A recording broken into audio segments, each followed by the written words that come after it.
tell you one thing, I'm never eating spaghetti from a woman again in my entire life. So tell me why about 5 years back, I go to this girl's house. She said she's going to cook for me. I'm excited. I'm a little bit of a Chef Boyardee, a little bit of a hungry guy. I'm a Michelin reviewer. I know what's going on. I'm about to be Gordon Ramsay in here like Kitchen Nightmares. About to have a great time. Sadly, I was about to have a kitchen nightmare on my own because she was super excited. Immediately, as soon as I walked in, she was lighting sage. That should have been my first warning. She was lighting sage in the room. I said, okay, interesting. She said, just want to get the spirits out. Okay, understandable. Her door was painted red. That's two signs I did not pick up on because I was so entranced by this black girl that had dreads and looked like it gripped crazy and her armpits was hairy. I knew her feet was dirty. I knew it was going to be crazy. The hair was going to be immaculate. I could feel it in the essence of the room. So she said, okay, I made you something special.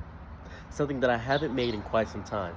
It's a little bit of a love potion. I said, okay, is it milk or something? Did you put breast milk in here? What's going on? She said, it's just spaghetti.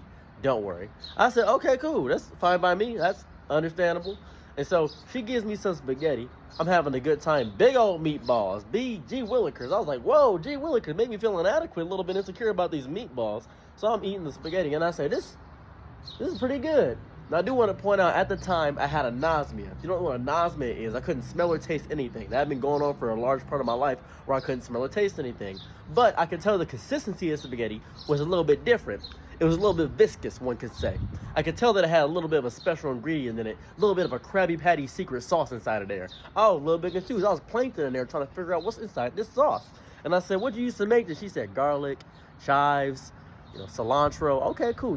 Regular Italian ingredients, understandable. And she said, I put a little bit of me in there. I said, what?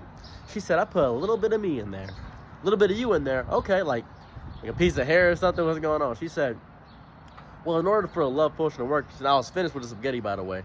In order for a love potion to work, I had to put another one of my red sauces in there. I said, you put your blood in there? And she said, mm-hmm. I said, okay.